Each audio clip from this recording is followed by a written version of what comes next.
guys, Spirit Guide Messenger po. Welcome back po.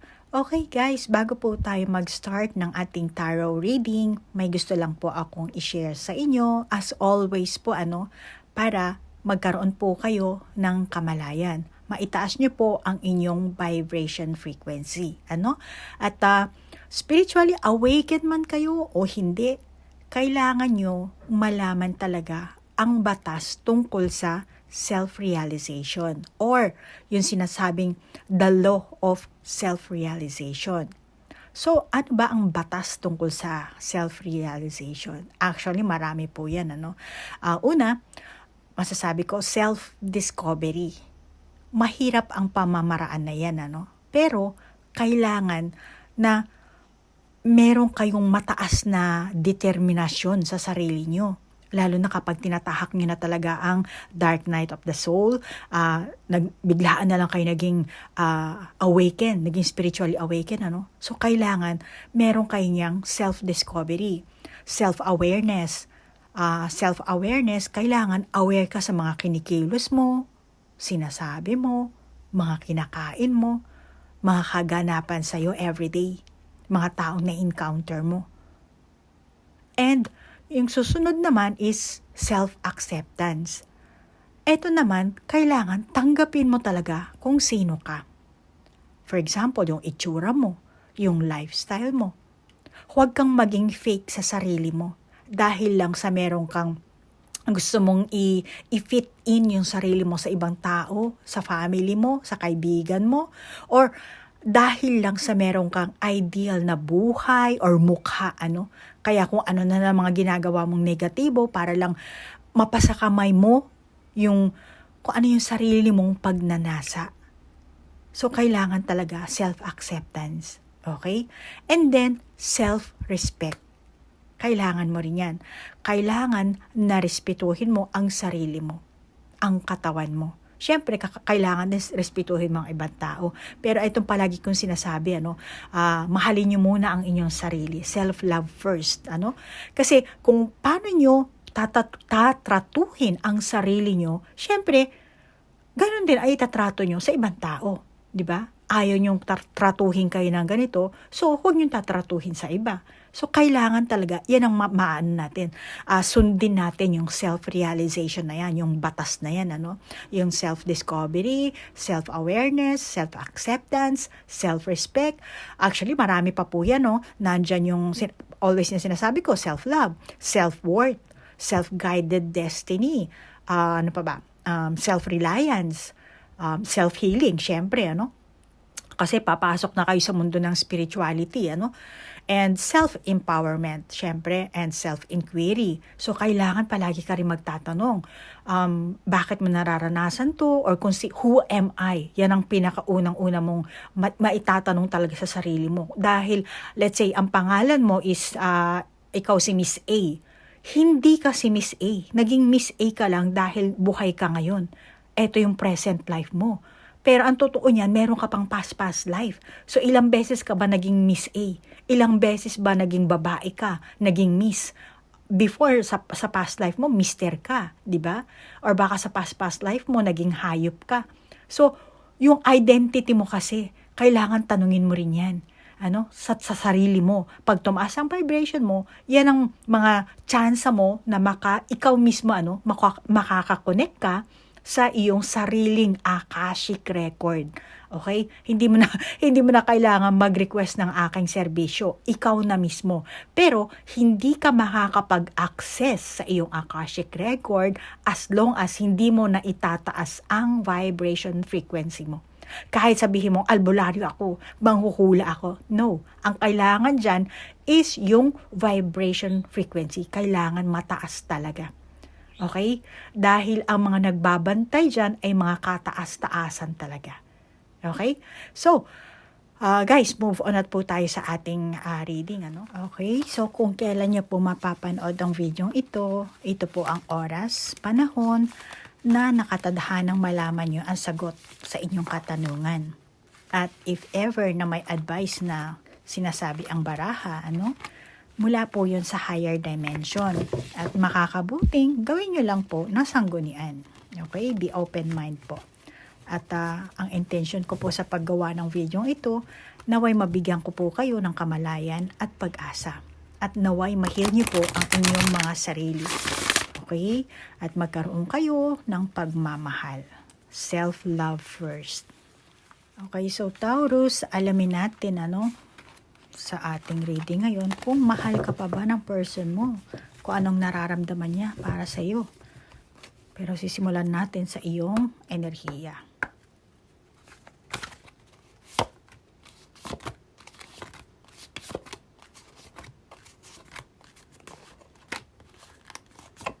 Diyan, Spirit Guides. Balasahin natin ang husto para hindi mag-ano yung mga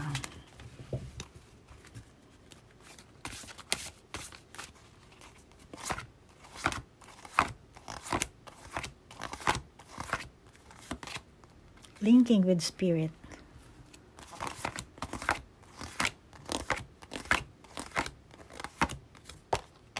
Clear sentience.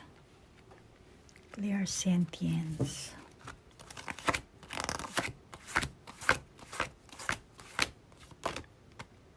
Evidence of spirit. Taurus, meron tayong 4 na baraha dito. Ang ganda ng baraha mo dito. Hindi, buhatin ko na lang. Pasensya na. May susi, may rose, may pearl, may seashell, may relo. Tingin ko sa'yo, alam mo, wala ka ng interest sa sa person mo, or sa mismong relasyon, wala ka na ring interest. Nawalan ka na ng gana.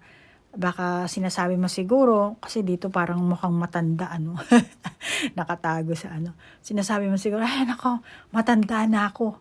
Or, meron ka siguro dapat na pagkaabalahan or pagkaaksaya ng oras, parang wala na akong panahon dyan. Busy.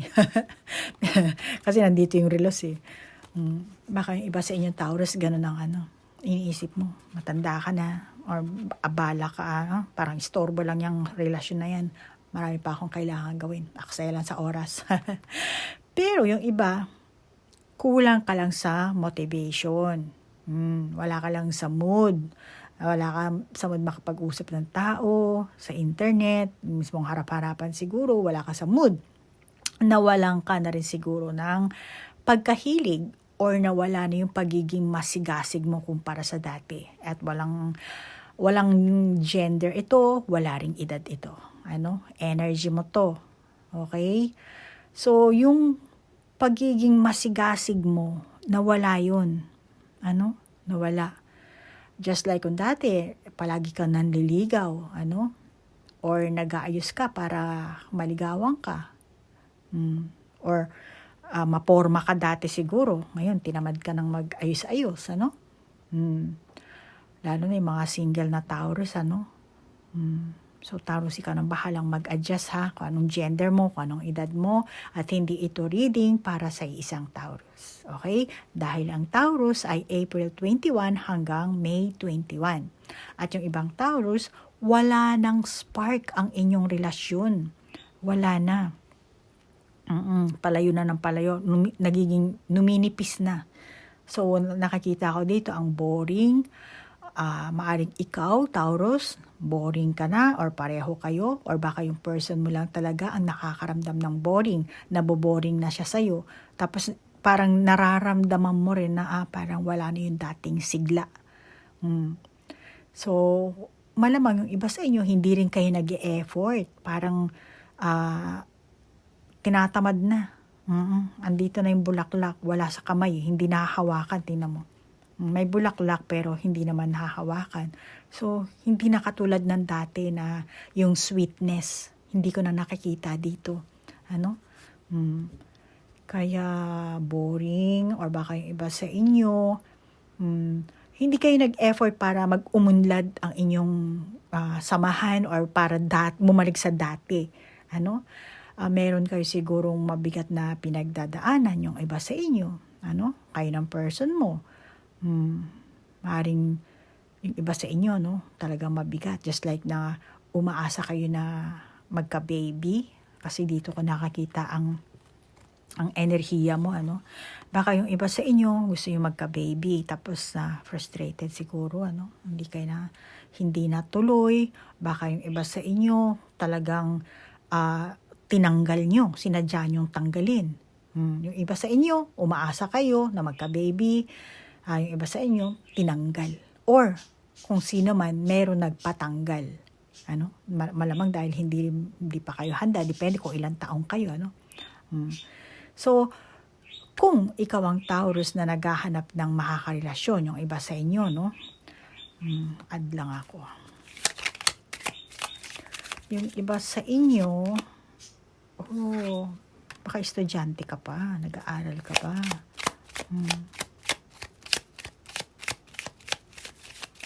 Tingin ko, mapaglalaroan ka lang dito. Yung tao makikipagkaibigan sa'yo or manliligaw sa'yo, whether in person man or in virtual, ano? Virtual, which means sa internet, ano? Ang ibig ko sabihin sa virtual, ano? Yung sa internet mo lang makikilala, ano? Gagawin ka lang isang test, pag-aaralan ka lang nito, kaya may libro tayo. Testingin ka lang nito. Depende kung anong klaseng pagtatagpo ang meron kayo, no? Pero nakakita ko dito, pag-aaralan ka niya, let's say, bawa, yung person na yun, example lang, foreigner, ano? Tapos susubukan ka nito, ititest ka. Yung iba sa inyo, no? Or ikaw mismo, magtitest ka dito. Para siguro, parang gusto mong malaman kung anong klaseng, bawa, bansa, ano? Ibang bansa or ibang lugar, hindi malayo-layo sa lugar mo. So, after siguro ilang pag-uusap nyo, ilang communication nyo, ilang linggo, ilang buwan, nakikita ko na hindi ka na nito kukontakin. Hindi ka na nito tatawagan. Sasaraduhan ka na nito. Ayan, yung susi. Maaaring etong libro din may pinto oh. 'Di ba? Para siyang pinto. Tapos eto ang susi. So, before, open yan, nakapag-communicate, open communication. Pero dahil may susi na, isasara niya na yan, kakandado niya na yan. So, malamang yung iba sa inyo, no contact na ang mangyayari dito. Nag-test lang siguro itong person na nakilala mo sa internet. Siguro yung iba sa inyo, ano? Then, yung ibang Taurus, nga pala Taurus, thank you ha sa pag-send ng question na. Thank you. So, ang dami yung mga emails. Thank you. So, ang nakakita ko, or siguro person mo to, no? Merong hindi magandang motibo dito,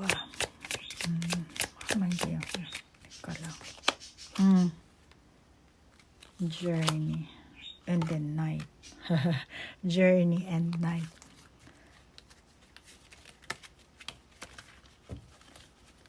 For example, Taurus, may sinasabi siguro sa'yo ang person mo about sa mga balak niya. Gusto niya magpunta sa ganitong lugar para magtayo ng business. Kung ano man yun. At malamang na itong person mo, humihingi siya sa'yo ng tulong. Kaya siguro, gusto ka nitong gisingin. Gisingin para kausapin at humingi ng tulong sa'yo. Ngayon, may issue kayo dito sa pera. Malamang na. Baka ikaw siguro, Taurus, nagtutulog-tulugan ka lang kasi alam mo na ang motibo nitong person mo. Kaya, at least mo nakakita ko dito sa barahan, no? Sorry, Taurus, mukhang yung iba sa inyo, etong person mo, niloloko ka lang nito, niloloko ka ng person na to. Malamang na meron pa siyang ibang gustong gawin. Na siguro inaasahan mo na kayo nito, kung anumang business ang meron kayo or samahan ang meron kayo nito, Taurus. Pero mukhang nandoloko itong person mo, Mukhang, masasabi ko na, ikaw, Taurus, maaaring nagtutulog-tulugan ka lang or nagbubulag-bulagan ka lang, pero nararamdaman mo sa person mo na parang meron siyang kabalaghang ginagawa. Habang natutulog ka, malayo pala ang nararating nito. Nakakalayo, nakakapag-travel pala siya. So, meron kayong samahan na hindi ko masasabing third party, dahil maring yung third party is business na gusto niyang gawin. Pero nakakita ko na nangangailangan ito. Nangangailangan siya na maring pera or iba kalinga. Ano? Alamin natin kung ano talaga ang gusto ng person na to. Ano ba ang ano niya? Ano ba ang kanya talagang nararamdaman? Kung mahal ka ba niya? Ano ang kanyang pagtingin sa'yo? Alamin natin yan, Taurus. Oh, lumabas na siya.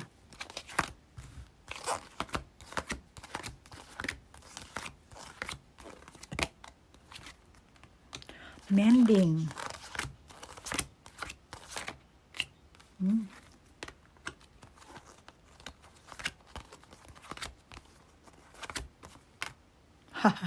Pumaliktad. Alam mo, eto by the book nakalagay. This may book ka dito. Pareho, di ba? Book. Book siya. And then mending, by the book, mending, and then to be fair. Unfinished symphony. Itong person mo, Taurus, ang feeling niya, ang nararamdaman niya, no? To be fair nga naman sa'yo, ano? So, masasabi ko, panandali ang passionate love affair ka lang para sa kanya. Yung iba sa inyo, hindi lahat. Ikaw na mag-adjust kung anong klaseng samahan ang meron kayo. Ano? Kung itong person mo, kung talaga bang tunay mong karelasyon, talagang label ba talaga kayo na mag-boyfriend, girlfriend, hindi ko alam, pero ikaw ang nakakaalam yan, ano? Pero ang nararamdaman ng person mo is panandali ang passionate love affair ka lang para sa kanya. Bakit? Kasi hindi siya nakakaramdam ng kakaiba sa iyo. Kaya siguro nagta-travel siya, naghahanap, during wala kang malay kasi nga tulog ka eh. So wala kang malay dito na naghahanap siya. So ngayon, masasabi ko dito, mukhang wala sa'yo yung hinahanap niya. Or if ever na meron na kayong naging, let's say malalim na samahan, kahit nasabihin, bakit may anak na kami, may ganyan. No, hindi pa rin siya ganun ka satisfy sa inyong naging kinalabasan. Still, ganun pa rin ang nararamdaman niya para sa'yo, no? If ever na meron kayong naging malalim na samahan, malamang yung ibang Taurus, nagkaroon talaga kayo ng mutual feeling before kayo ng person mo, no? At ikaw at siya, pareho yung naramdaman, yung kakulangan nyo, later on, sa isa't isa nyo na parang hindi nyo siguro na-feel yung chemistry ng bawat isa. Kaya ngayon, tinitimbang ng person mo, yun ang nararamdaman niya. Tinitimbang niya at dito binabalanse niya. Baka yung iba sa inyo may anak kayo, Kaya kailangan talagang balansehin, timbangin, maging pera man, sorry, taas ko lang. sorry. Kuha pa kasi tayo ng iba nating baraha. So, malamang yan ang nararamdaman ng person mo. Tinitimbang niya. Meron siyang na-realize na, hindi ako mukhang siguro before na-attract sa ganda, sa gwapo. Then later on, nagkaroon ng realization na parang nag-mature siguro itong person mo. Kaya naramdaman niya na iba pala yung ganda lang, gwapo lang, yung attraction na ganon. Kasi siguro nga meron kayong anak or meron kang mas lalo naging deeper ang inyong relationship and doon meron siyang na-realize na hindi pala. Parang walang chemistry, walang click. Yan ang nakakita ko. Yung iba sa inyo, ang gusto lang ng person mo talaga, pag nanasa lang talaga. Yun lang. Nothing more, nothing less. Pag nanasa lang. Kaya kapag nagsawa siya sa'yo, ayan, pupunta na naman, another journey na naman siya. Kung saan na naman siya pupunta, hindi ko alam. Pero ganun siya. Manliligaw na naman siya sa iba, magpapa-attract, maghahanap ng another, yung magpapainit sa kanya. Malamang na i-ghost ka nito, magiging no contact na kayo nitong person na to. Kasi unfinished ang nakalagay. Ano? So yung iba sa inyo talagang walang closure. Parang, bakit? Ano nangyari? Parang biglang nawala. Akala ko ba tayo? Akala ko ba merong something tayo? Pero wala. Malamang na hanggang doon na lang. No contact na to sa'yo. Tatawagan ka lang niya if ever na, ma'am, hindi tinatawagan. Tatawagan ka lang niya kapag may kailangan siya sa'yo. May malaking sikreto itong person mo nakatago dito sa loob ng itlog. Malamang na ikaw ang ilalagay niya sa third party. Taurus. Meron siguro itong pinaka baka may ka-live-in itong person mo or may kinakasama. Pero meron itong gusto sa iyo na pagnanasa nga Pwera pa dyan, baka pera din Kaya dahil meron siyang nakukuha sa iyong gusto niya. Maliban lang sa pagnanasa niya, sa init ng katawan o kung ano man, pera din or posisyon. Meron ka sigurong mataas na posisyon na kailangan niyang kumapit sa'yo. Dahil kung hindi siya kakapit, malalaglag siya. Baka yung iba sa inyong Taurus, kasi may sing-sing dito, di ba? So may pearl, may sing-sing. And then, nandito yung susi, the book. Baka yung iba sa inyo, nag-offer sa inyo ng, binigyan kayo ng engagement ring. Pinangakuhan kayo ng kasalan, Pero, ang nakikita ko dito, hindi siya sincere sa sinasabi niya. Kahit nasabihin mong, ma'am, engaged na kami. Maigi siguro, siyasatin mo na maigi to, suriin mo. Kasi, ang gusto niya, kaya ka binigyan ka ng sing-sing para maniwala ka. Mas lalong mahulog ang loob mo sa kanya na maramdaman mo, hindi ako lolokohin ng person kong ito. Pero lolokohin ka nito Yung iba sa inyong Taurus hindi lahat. Malamang na talagang may sikreto ito. Nakatago dito yung mukha. Hindi mo alam to Hindi mo nakakita to dahil magaling siyang magdala. Magaling siyang magdala. Maaaring may anak. Or kung hindi man siya may anak, meron talaga siyang para sa kanya, meron siya talagang original na karelasyon. Yung iba sa inyong Taurus, feeling ng person mo, minsan gusto niya na masinsinang usapan, masinsinang maglaan kayo ng oras para sa makilala niyo ang isa't isa, bonding, At kasi gusto niya kilatisin ka, kilalanin. Kung ano ba ang samahan na gusto mo, or ano ba ang dreams mo, ano ba ang pamilya mo, ano ba ang motibo mo sa kanya, ano ba ang gusto mong kauuwian ng inyong relasyon. So marami siyang gustong malaman, kaya ang gusto niya talaga bonding. If ever na maging kayo, yung iba sa inyo, hindi pa talaga totally kayo. Nasa getting to know each other. Parang may kanta niya na. Getting to know each other pa lang kayo, magkakakilala pa lang kayo. Kahit sabi mo, matanda na ako, ma'am. Hindi. ang ano lang dito, itong person na to, gusto ka pala niya makilala. Wala pang pinaka feeling talaga. Lang siya, curious lang siya sa'yo. Gusto kanya makilala, makausap, or kung sabihin matanda ka na, or ilan ba ang anak mo, yung asawa mo, buhay pa ba? Yung mga ganong klaseng lang, gusto kanyang makausap. Malamang na boring siya sa buhay niya. Kaya, tingin ko, mapasensyang tao ito. Para sa kanya kasi, kung ipapakita mo talaga yung sincerity mo, yung pagtsatsaga mo, or kung makikita mo rin sa kanya yung pagtsatsaga niya, then malamang na magkakaroon talaga ito ng sukli. Sukli ang nakikita ko dito. Gusto niya ipag-usapan niya yung mga nakaraan. Bata ka pa, kung paano ka, yung mga laro-laro niyo ba. So, ang gusto niya talaga dito, communication. Hindi lang yung, kasi child na nakalagay yun, pero mas gusto niyang kilalanin kung sino ka talaga. Then kung ano yung papakita mo sa kanyang ugali, yun ang susuklian niya. May gusto rin siyang ma-achieve sa kanyang buhay din, sa sarili niya. At malamang na hindi siya sure kung bakit ikaw ba ang nararapat talaga sa kanya, or bakit siya na-attract sa'yo, or ano ba, kung meron ka bang goals, or yung goals niya, kung matata mo ba yun. Etong taong to meron din tong pagkasigurista, meron siyang ganong klaseng pag-uugali.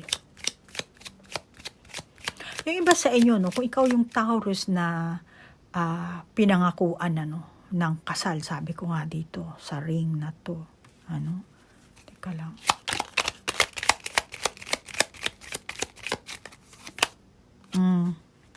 Yes, lady. Akala mo siguro special ka para sa person na to. Ang totoong feeling nito, nakakita ko.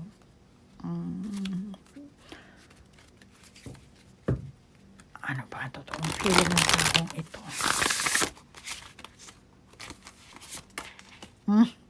Empowerment. Pero nakalagay empowerment. May ibang taong involved dito. Kaya, itong taong ito, nagsisinungaling siya sa'yo. Hindi niya tutuparin yung kung ano man ang pinapromise niya sa'yo, hindi niya gagawin. Dahil sa nakakita ko, hindi ka nito mahal. Merong pang iba dito, Taurus. May iba siyang pinaglalaanan at yun na nagbibigay sa kanya ng lakas ng loob, ng kaalaman, maaaring sa trabaho, or meron talaga siyang tunay na tao na kinakapitan at meron siyang benefits kasi doon at meron din siyang benefits sa'yo. Kaya kumbaga sa gamit, ikaw, kinikeep safe ka niya. Kaya may pintong, eto, para siyang bolt din, di ba? Parang treasure box na, kasi, siya, parang libro na may pintuan, tapos naandito ang susi, at tapos naandito yung mga alahas, mga kagamitan, So, eto ang nakikita ko, na merong benefits itong taong to na natatamo sa'yo, Taurus, at pwera pa sa'yo, meron pang iba. Siguro kung hindi lang isa, dalawa, before, mga ganito talaga ang ginagawa ng person na to, Kaya ikaw, dahil meron kang benefits, keep safe ka niya. Para, anytime, pwede kanyang hinga ng tulong, or pagka talagang totally hindi kanya na kailangan, itatapong kanya na sa desert. Wala ka na, etchapwera ka na. Pag wala ka ng pakinabang sa kanya, or nagsawa na siya sa'yo, maigi siguro, Taurus, manmanan mo itong person na to. Kung yung mga pangako niya sa'yo, kung palagi bang nade-delay, napopostpone, yung mga pinahihiram mong pera, saan napupunta, alamin mo yan, Taurus. Alamin naman natin yung, nabulol na naman ako. Alamin natin kung ano ang yung magiging kalalabasan dito.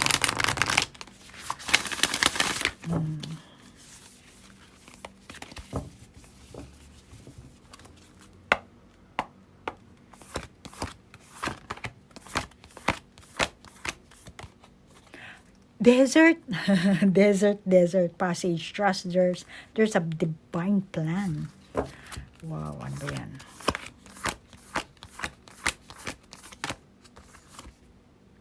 Wise leader, you're a beacon for others. Kailangan mo talaga dito maging wise. Vast vistas, expand your horizon.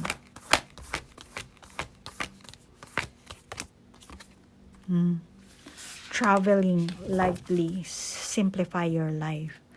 Okay, tingin ko dito, Taurus, alam mo, magiging trap ka dito. Dito may box, tas maliit na taong, actually hindi siya tao, animal, and then dito rin. Actually, pwede ka naman lumabas kasi open, 'di ba? Anytime, pwede kang, kung gusto mo magkalasin ang sitwasyon mo dito sa person na to, anytime. Kaya lang trap ka. Maaring totally nahulog na ang loob mo sa person na to. Mahal na mahal mo to person na to siguro, yung iba sa inyo, hindi lahat. Or, yung lahat na mga ginagawa niya, ang akala mo siguro, totoo. Akala mo siguro, sincere siya. Talagang puno ng pagmamahal siguro. Pero pakitang tao lang yun. Hindi mo pa nahuhuli or napapatunayan na niloloko ka lang nito. Baka ngayon pa lang darating. Kaya sinasabi dito, maging wise ka. Yan ang nakikita ko sa baraha mo. At hindi mo nararamdaman na ang person mo ay siyang, kumbaga, sadya siyang meron siyang sadyang pagnanasa talaga. Yun ang habol niya sa'yo. Yun ang habol niya. At tingin ko, Taurus, meron ka ring expectation dito. Meron kang expectation. Maaring isa na dito yung material, kasi marami tayo dito mga gamit, material dito.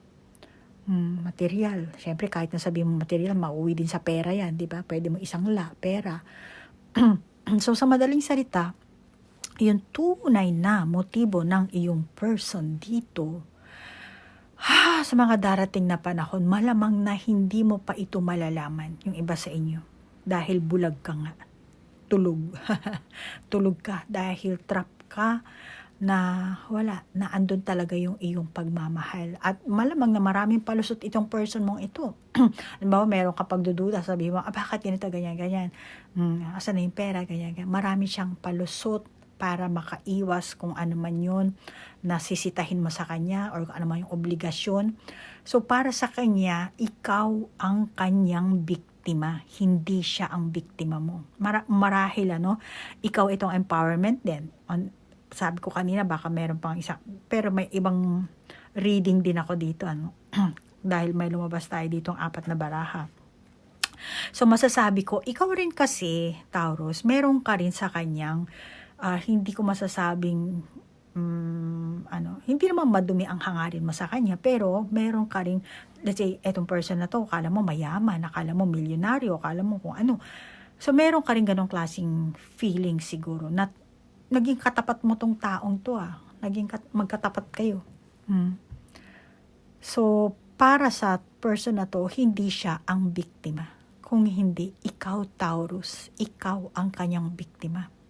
Yung iba sa inyo, if ever na nakilala mo na ang mga magulang niya, tingin ko, yung mga magulang niya, mabagsik, hindi ka magugustuhan. Or yung mga magulang niya, maaring ngayon pa lang, yung magaganap sa inyo yung iba na, itong magulang ng person mo, matagal ka nang pinapa-imbestigahan siguro. Then, ngayon, magtatagpo kayo nito dahil ito magiging kalalabasan nyo dito, magtatagpo, siguro sasama ka sa bahay, na malamang na hindi ka magugustuhan ng mga magulang niya. Against sila sa iyo dahil pinoprotektahan nila ang kanilang anak na ayaw nilang masaktan, ayaw nilang maging biktima, which is tingin ko naman yung iba sa inyo, kayo ang biktima. Itong anak nila ang nambibiktima ng mga tao. Pero yung iba sa inyo, tingin ko talagang totally, dahil dito nga tulog ka. So, habang natutulog ka, merong mga sari-saring kaganapan na nangyayari na wala ka talagang kamalayan. Malamang ito rin ang karma mo, Taurus. Dahil sa mga past na mga ginawa mo, parang nakahanap ka talaga ng katapat mo. Kaya, hindi sa past relationship mo hindi sa past na itong present life mo baka sa past lifetime mo pa na naging karma mo. Kasi bigyan na kita ng example Taurus. Marami ngayon sinasabi nila na natagpuan na nila ang kanilang twin flame. Ang iba naman sinasabi nila kasi yung twin flame ko dati sa past life sinaktan ako niya, ganyan, Ngayon, hindi ibig sabihin na natagpuan mo na ang iyong twin flame na eto na ang pinaka-last nyo. I mean, magkakaroon kayo ng reunion. No, hindi. Dahil hindi nyo naman alam kung ano talaga ang nangyari sa past life nyo, di ba? Kaya malamang ikaw, kaya ko sinasabi sa iyo, Taurus, malamang ikaw, meron kang ginawa sa past life mo at ito ngayon ang karma mo.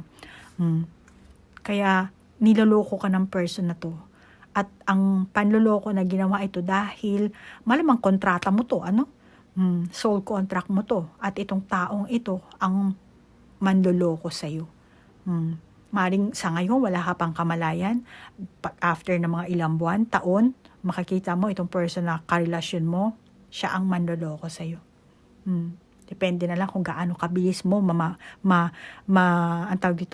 monitor itong person mo, no? Kaya sinasabi ng baraha sa'yo na tingnan mo na lang, manmanan mo, kung ano yung mga ginagawa niyang mga palusot. At kung ano ba talaga ang motibo niya sa iyo. So, dahil ang karma, hindi natin alam kung kailan darating yan. Sa isang sitwasyon lang, hindi ibabalik sa iyo ng universe yan. O, dahil nung last month, may ginawa kang kasalanan, o this month, ganito. Hindi. Baka ginawa mo pa yan sa past life mo. So, meaning, ang kabuuan ng iyong baraha dito, last. Taking shelter. Pero may lamparilla and then dito may beacon din. So, masasabi ko dito, ito ang iyong cause and effect. Karma sa pag-ibig mo to, Taurus. Ikaw nang bahalang mag-adjust kung sa tingin mong karma talaga ito para sa'yo. Mapupunta sa pera ang inyong samahan, yung magiging issue. Ito ang yung iba sa inyong Taurus, ang major problem nyo. Dahil malamang may mga batang involved dito, Ito rin bata rin, mukhang bata rin. So, pera ang pinakamalaking issue, pamilya. Kung di ngayon, sa susunod mo pang buhay, baka may mga darating pang karma, yung gagawin mo ngayon, baka dalhin mo pa. So, depende yan kung anong ikikilos mo ngayon, Taurus. Kaya kailangan maging aware ka, maging gising ka, at unawain mo ang inyong sitwasyon, kung ano ba ang pinasok mo, anong klaseng relasyon ang pinasukan mo. Okay? Ano ba? Ikaw mismo, Taurus, alamin mo sa sarili mo kung ano ang motibo mo dito sa person mo. Kung talaga bang mahal mo siya or naghahanap ka lang dahil meron kang nakukuhang benefit sa person na to. Kasi malamang baka tawag dito, nagmi-mirroring kayong dalawa dito kung ano yung ginagawa mo, yun lang ang or dinala sa iyo ng universe dahil ganyan nga ang iyong So, kung hindi ka naniniwala sa tadhana, may tadhana. Okay? Pero hindi ko naman sinasabing pinaglaruan ka ng tadhana dito. Sadyang yung energy mo na-attract. Kumbaga, likes attracts likes. Kung ano yung hanap mo, yun, ganun din siya. Okay, Taurus? So, Taurus, nagpapasalamat ako sa sinend yung question. Thank you. At salamat din po sa like, share, comment sa mga cross-watcher. Maraming salamat po at naligaw kayo sa akin channel. Sa mga baguhang ko pong subscriber, thank you po. Hanggang dito na lang po sa oras na inilaan nyo. Maraming salamat po. Namaste po. Bye-bye.